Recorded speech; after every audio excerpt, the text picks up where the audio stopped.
Another dominant performance here from your Ohio State Buckeyes. They show up and show out by dominating the Maryland Terrapins 66-17, the final score of today's matchup. We are here to break down the good, the bad, and the ugly in today's matchup where the Buckeyes destroy the Terps.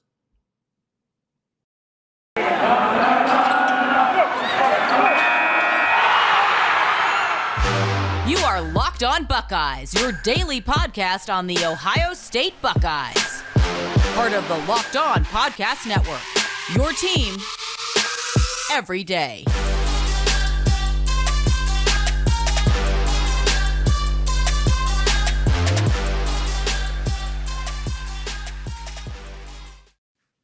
What is up, Buckeye fans? Welcome back to another episode of Locked On Buckeyes for the Locked On Podcast Network. I'm your host, Jay Stevens, also the host of the Jay Stevens Podcast. And once again, this is so much fun coming to you after the game when the Ohio State Buckeyes are very, very dominant. They dominate, they destroy, they take over any fighting attack that the Terps have by winning this game 66-17. If you don't already, for watching us via YouTube, you don't follow me on Twitter, feel free to do so at jstevens07. You see the Twitter handle right there on the graphic. 66-17. I'm going to keep saying that because it's so nice, it's so enjoyable to talk about such a dominant performance from the Ohio State Buckeyes. This is the third straight game. You remember how the season started, where it was the performance against Minnesota, the performance or the loss against Oregon, and then there was Tulsa, and then everybody's wondering, what's going on with this team? Is this the Ohio State team that everybody thought they were going to be? Is this the same team that people were questioning and people were wondering if Ohio State was going to be as dominant that people assumed they would be? Is this the same Ryan Day that had really two amazing starts to his coaching career? 2 starts, 2 seasons that nobody could have dreamed of. Is this the same team? Are these the same guys that we thought they were? Yeah, it is. But one thing we have learned, we got reminded of early on in the season, was that when you least expect it, when you think you have everything under control, especially in the football you can predict or you want to predict the good, the bad, and the ugly of things that are going to happen over a 12-game period, you're going to find out things might not be the way that you thought they would be. The Minnesota game, the Oregon game, and then the Tulsa game, it seemed like there was a turning point in that game in the season. Now, granted, the Akron game, Stroud didn't play. Ohio State has had guys all over the unavailable list all season long. Tyreek Smith was a game-time decision today, but he did not play. Ultimately, did not play in today's game. Didn't need him. I mean, the D-line played lots better than what I expected. We're starting to get some push and some pressure from up the middle and from the front four, so the guys in the back half of the second of the defense can do their jobs a whole lot better. The O-line from Ohio State. Early on, we're going to talk about some of the struggles you might want to say that the O-line had early on. They kind of worked through those in the second half. But the O-line is continuing to impress. We're seeing a little rotation on the O-line. Not normally used to seeing that, or to say we're going to rotate and pull in a left guard in Matt Jones, who does not start, but he truly is a guy that probably would start at any other team in the country. Then you got Stroud, who took a week off against Akron. Ohio State ultimately won that game 59-7. Comes back against Rutgers. Ohio State won that game 52-13. And then today, following up that performance he had against Rutgers a week ago, 66-17. His final stats were amazing. His final stats were something that made me just say, wow, he keeps getting better. 24 for 33, 406 passing yards, 5 touchdowns. 3 touchdowns in the first half. 2 of those came in the second half. Travion Henderson only had, I believe, 17 rushing yards in the very first half of this game. 17 rushing yards on 9 carries, 1.9 yards a pop. He finishes the game 16 carries, 102 rushing yards, 2 touchdowns, a log of 17 yards. Master Teague had a tough run to get a touchdown in this one, 4 carries for 31 yards and a log of 11 yards of his own. Marcus Crawley Mayan Williams was unavailable to play in this game today, looking to get him back very, very soon. Marcus Crowley came back in the second half, 7 carries, 26 yards, no touchdowns, but had a long of 8. I keep seeing very impressive things from him in his appearances whenever he is playing the football this year. CJ Stroud's amazing. But what's the most amazing thing to me about this team so far, coming right after on the heels of the conclusion of the game? This team keeps getting better. People kept saying, and I keep hearing the narrative, oh, that was Akron. Oh, please, that's Akron. Akron is horrible. You guys should be able to blow them out. Why? Because it's Akron. Not giving credit to Ohio State. People are saying, oh, it's Akron. You should be able to blow them out. The following week, oh, it's Rutgers. Wait, is this the same Rutgers team that we've been seeing all year long? The same team that almost beat the team up north the week before? People were saying the narrative was, oh, it's Rutgers. Now, I think Rutgers is a whole lot better of a football team than what we saw last week. I think they're a mixture of the team last week and the team that we saw against the team up north. They're not a bad football team. They just came and ran up against 2 really good football teams that are playing very, very well right now at this point in time.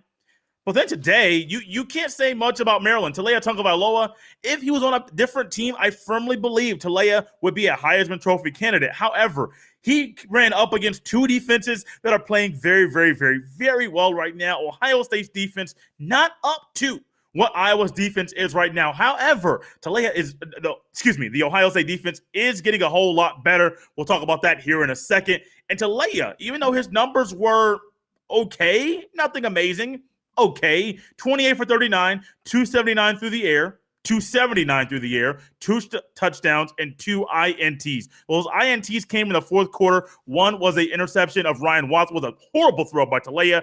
The receiver was not there, just a horrible throw. Ryan Watts, right place, right time, interception. And then a little bit later than that, you had Craig Young getting an interception, making everybody in my hometown of Fort Wayne, Indiana, very, very proud. This is Locked On Buckeyes Live post-game show, and I want to thank everybody for making this show, this podcast, the very first listen of your day. If you want to catch the replay and the recap of this will go right on YouTube, and this will be available via the audio version, the Odyssey app, Apple Podcasts, Google Podcasts, or wherever you get your fine podcasts. You'll be able to get the full entirety of the show on the podcast feed of your choosing and YouTube as well. This offense, guys, and I've been one that I started taking some different type of notes during this game, but this offense is very, very impressive. Not just from the things that we're seeing and we're saying, oh, the final score. No. If you watch with your own 2 eyeballs, and I know a lot of people out there that are analysts and that host shows do not watch games and then they talk about them, I encourage you, watch the game. If you're coming back and catching this later, go on YouTube. You can get a recap of this, generally a video between 10 minutes to sometimes 30 minutes long. You can get a quick recap of the game that you watch. You can see a lot of the details of the things that we're talking about here right now.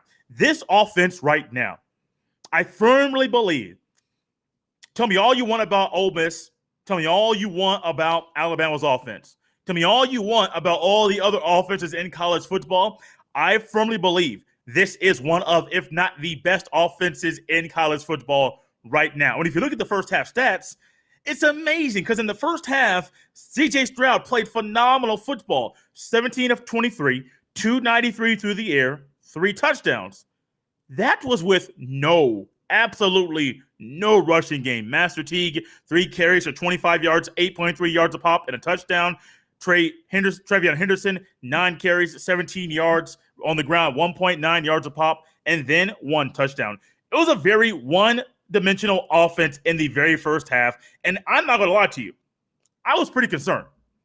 Not saying that Ohio State was going to lose the game. I never thought Ohio State was going to lose this game. I thought they were going to win by 4 touchdowns. They covered the spread. No matter what sports book you looked at, Ohio State did cover the spread of this game. But I'm concerned because I know how Ohio State's offense can look, and give credit to where credit is due. Maryland's front did a good job of muddying things up and not allowing the offensive line from Ohio State to get to the second level, to allow Travion Henderson, Master Teague to be able to skedaddle down the sidelines, up the field, to be able to score, to be able to really push the ball on the ground. They did a phenomenal job of muddying things up. I got to give credit to where credit is due. I don't care who Ohio State is playing. Got to give credit to where credit is due. But I was concerned. I'm like, okay, we know what Ohio State's offensive line can do via the running game. Is this a minor setback? Is the right personnel on the field for this particular moment in time? Because we know Ohio State will rotate things. Matt Jones in there. Mumford goes to left tackle. Petit Frere goes to right tackle. They'll alter things based off of who is the personnel on the opposition side. They will do that. So I was concerned, wondering, should they just permanently keep these guys in their spot and just roll with it? And is the alterations of the things that we have seen, is it hindering them via the running game? Now, granted, second half was a different story. But however, you got CJ Stroud dialing up and hitting these receivers all over the field. Olave, these are first half numbers now. Think about how amazing this is. Olave, 6 catches, 90 receiving yards, 15 yards a reception, 15.0 yards a reception, 1 touchdown. Jackson Smith-Njigba, 3 catches for 78 yards. Travion Henderson, 4 catches for 67 yards, 16.8 yards per reception. Smith-Njigba, 26.0 yards per completion. And then Garrett Wilson, 4 for 58, 14.5 average yards per completion, then 1 touchdown. Those are first half numbers. Those are not game numbers. So as nervous as I was, and I'm just going to be completely honest with you, as nervous as I was at times, and feel free, guys, those of you that are coming in watching via YouTube or Periscope or Twitter, I think Periscope is gone, feel free to hop into the chat, talk back and forth. I'll talk to you. We'll have a good old time. Not going to lie, there was a time and a portion to where I was a tad nervous. But then we go to the second half, and we see exactly how the second half went for Ohio State, and things were not like they were in the first half. Now, granted, Ohio State was able to move the ball, and they were able to move the ball through the air at a really good rate. But what we saw in the second half was more yards on the ground and 5.2 yards per carry for the entire game. Things changed drastically in the ground game. Travion Henderson for the game, 16 carries, 102 rushing yards, 6.4 yards per carry, a difference from 1.9 from where he was at the beginning. Do the math. You can see that's a big jump per carry. He added a touchdown of his own on the ground in the second half. He did have Travion Henderson 3 touchdowns in this game. Master Teague, 4 carries for 31 yards, just 1 more carry in the second half. Marcus Crawley, 7 for 26. Now, granted, it's 3.7 yards a pop. If you're a person like me that likes the yards per carry and the averages to try to describe certain things, that's good. But however, with Marcus Crawley and the things that he has gone through, from the recovery from the injury that he suffered during the 2019 season against the Terps, to last year, recovery the entire season, to this year, to where you thought you're going to be at worst RB2, now you're what? RB4, RB3, because Mike Williams is out. He keeps his head in the game. He keeps fighting. He keeps trying to live and to fight and to show, hey, Tony Alford, I understand I'm not at the spot on the depth chart where I thought I should be. However, I am going to be a team player. I am going to be somebody that you can lean on. Ohio State recently, and I'm going to reiterate something that we all witnessed, I believe was in the Akron game. Ohio State recently in that week had 2 linebackers, senior linebackers, decide it was best for them in their careers to enter the transfer portal in the middle of the season, towards the beginning of the season, the first quarter of the season. But they said, hey, for me and my future, it's best for me to leave the team right now. One individual ended up quitting on the team in the middle of the season, in the very middle of the season. Steele Chambers could have done the same thing. Marcus Crawley could have done the same thing.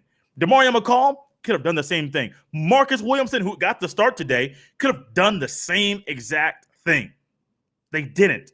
They stuck with it. They kept showing, hey, I'm gonna be a team player. Coach, I want to be here. I'm all in. Whatever role you need for me, or you have for me for this team, I'm your guy. Let's make this thing happened. This offense, even though there were some nervous portions, not so much losing, but projecting for the future, I did like the bounce back and how the Ohio State rushing attack got a whole lot better in the second half of this game. We did see Kyle McCord and Jack Miller III in this game. You saw Kyle McCord 2 for 3, almost threw an interception, and then Jack Miller on a third down play threw the ball to Joe Royer. I hope I got that correctly, and it was an incomplete. Actually really good defense from Maryland at that time. There were two guys around the ball right by the intended receiver. It was incomplete, knocked it away. Ohio State ended up punting the ball away. Also, seriously talking about all the scoring, and I didn't talk about the scoring drives and how nice those were. Can we just stop and give, you know what? Give it a hand clap. I'm giving it a hand clap. You can say, Jay, you're not the normal type of post-game show kind of guy. You're right. Jay's not. Jay tries to keep the energy the entire time. Coming into this offseason, into this season, the story around the kicking game was, one, who was going to be the kicker, and two, would they be consistent? Noah Ruggles, the last time he kicked consistently was in 2019. I believe he had a 72 or 73% field goal percentage that he made in that season. Hadn't missed a kick yet. Hasn't missed a kick yet. And even going into the final week before the season started, there was questions about his consistency because he was inconsistent in the offseason. Would he be consistent in the season? He has not missed a kick. Noah Ruggles, your offseason training, and the staff that is there assisting you at the Ohio State University has done a great job. Keep up the great work, young man. Very proud. You're a Buckeye. I'm very proud you have fixed those things that ailed you and hindered you previously. This is Locked On Buckeyes Live, the post-game show coming right after the Buckeyes' dominant performance over the Maryland Terrapins, 66-17. 3 impressive games in a row. Also, thank you for making this podcast the very first listen of your day. 3 impressive games in a row, 3 blowout wins, 59-7 over Akron, 52-13 over the Scarlet Knights of Rutgers. Then also a 66-17 dominant performance from from Ohio State, over the Maryland Terrapins. This defense, were you nervous going into this game? I mean, we saw how the RPO game against Oregon kind of hindered and really kind of messed up the attack of Ohio State and really didn't do them any favors, and really was something that was not the best thing for Ohio State at that time. We saw their inexperience really got exposed in that game. Not only that game, but also for other games as well. You really saw the inexperience against Tulsa from Ohio State's defense get exposed. That had some head-scratching moves, had some head-scratching performances in that game. But when you look at this game, when you look at the Rutgers game, the Akron game, and the Maryland game, what have we seen? Consistent improvement. Steady improvement. Slow in the beginning, then gradually going up. We have been seeing improvement. And I think that's what you want to see right now. Through the first 6 games of the season, Ohio State currently is 5-1 on the year. They have a bye week coming up next Saturday, and then the following week begins the second half, literally 6-6, perfectly cut right down the middle. You have Indiana, then you have Penn State to round out the final portion of October. Ohio State's defense gradually improves. And I don't think I got a little statement here about Ryan Day. I made a tweet about it, but I got to come back and talk about that very thing here shortly. I do think this defense is not getting the credit that it deserves. Now, you could say, once again, just like the whole entire team performance, it was Akron. You were supposed to blow out Akron. Auburn did it. Ohio State should too. Okay, great. It's Akron. How about this one for you? Rutgers. It's Rutgers. Rich Graciano. Did they not? They're playing better, but it's still Rutgers. You should blow them out. Once again, you're going to previous expectations for Ohio State and not really looking at the games and how they have been performing and not how Rutgers has been performing. Be careful, because some people don't watch these games. Against Maryland, what's the knock? Help me out. What's the knock? Yes, I know Dante Demas is out. Yes, I know they lost Ja'Shawn Jones early in the season. Early in the game. I think it was the first drive of the game. So you only really have Raheem Jarrett, the top 3 receivers, a phenomenal receiving core trio that Maryland has. But when you only have one of 3 the entire game, and the defense does what they did, yeah, you can make all the excuses in the world. But this defense continues to get better, and it stops with the front 4. If those front 4 don't do their job, then nothing else can happen successfully on the back end. Yes, it can happen successfully, but it makes everything a whole lot harder. We mentioned Talea's numbers earlier, 28 of 39, 279 through the air, 2 touchdowns, 2 interceptions. Those 2 picks came in the fourth quarter by backups. Ryan Watts got 1, and then Craig Young had a pick 6. The scout who is on Twitter, listener and viewer of the show, very happy and excited and I really love his enthusiasm, his love for Ohio State, and his ability and him being a supporter. That's the word. A supporter of the show. Now, Maryland's rushing attack, their numbers look something like this. I can't say this name. I know I'm going to butcher it, so I'm just going to. The guy with the F last name. I'm normally good with last names, but that one always tricks me up. 9 carries for 71 yards, 7.9 yards a pop. Boone, 9 carries for 41 yards, 4.6 yards a pop. They had 0 rushing touchdowns. Their total for the game, as far as rushing yards for college football, any negative sack yards, they do go into your total rushing numbers at the end of the game. So final rushing numbers for Talea, 8 carries, negative 61 yards. Now those are not all rushing yards that he had that were positive or negative. Some of those were sacks that really hindered him at that time. But when you keep going down, Talea at times had some success moving the ball through the air. A couple bright spots. Haskell Garrett did a phenomenal job. I really like Tyleik Williams on some of those plays, and he recognizes and he is aware as a true freshman that a screen is the call. He is, one, dropping back and trying to just play a little, instead of attacking the entire time, kind of trying to drop. He drops his hips, trying to drop down, and when it's time, gets his hands up. One thing you could do as a defensive lineman is if you can't get to the ball, to the quarterback to sack him, but you're able to still get some pressure, you want to impact the play in some way, get your hand up. It's an elementary thing. Coaches say it all the time. But if you know it's an elementary beginning thing of football, not many players, a lot of players don't do it even at the highest of highest levels. Get your hand up. It makes your job easier. It makes the quarterback's job a whole lot harder. Even if you don't touch the ball, it will mess up the view of the quarterback, and we all know how that is. If a quarterback can't see, you never know where that ball is going to go. Steel Chambers continues to impress me. Steel Chambers. Yes, the Steel that was the the running back previously. I ended up reading a scouting report from him in high school, and the high school scout made a comment and stated that Steel Chambers might be better suited at linebacker than at running back. Jeremy Birmingham from Letterman Row, the recruiting analyst, he's even made comments and saying, I thought back then when Steel Chambers was in high school that Steel was better for the linebacker position than the running back position.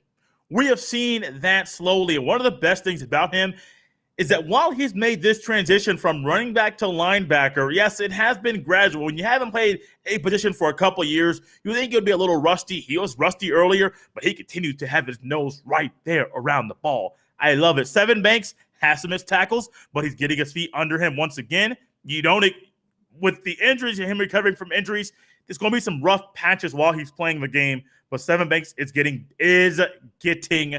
better. I like a lot of the things that we have seen from this team so far. This defense, this offense, everything on special teams. I like the things we have seen from Ohio State.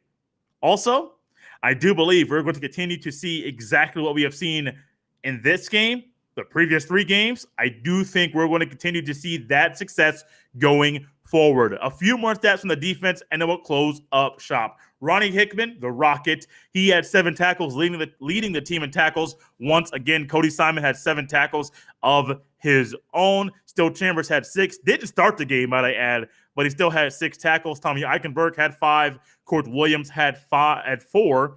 Taraja Mitchell had 4. Marcus Williamson got the first start of his season of the season today. He had 4. Seven Banks had 3. Bryson Shaw had 3. Jack Sawyer had 2. Craig Young had 2, and we'll stop right there. This team keeps getting better. Watching this team play is a whole lot more fun now than it was earlier in the season. We got a bye week coming up. We're going to dive into and dissect a lot of the things we have seen in the first half of the season, as well as project some things we're going to see in the future portion, the rest of the season for your Ohio State Buckeyes. Another live post-game show, Locked On Buckeyes live post-game show is in the books. If you don't do it already, you can follow me on Twitter at jsteven07. Those of you watching via the video right now, you can see my Twitter handle there on the graphic. If you want to email me, send your emails to jstevens317 at gmail.com. We will be back at the beginning of next week, but in the meantime, make sure you check out the Locked On Big Ten podcast, because there's simply no better place to get all the news on the Big Ten Conference than with its host, Mr. Nate Dickinson. Follow the Locked On Big Ten podcast on the Odyssey app or wherever you get your fine podcast.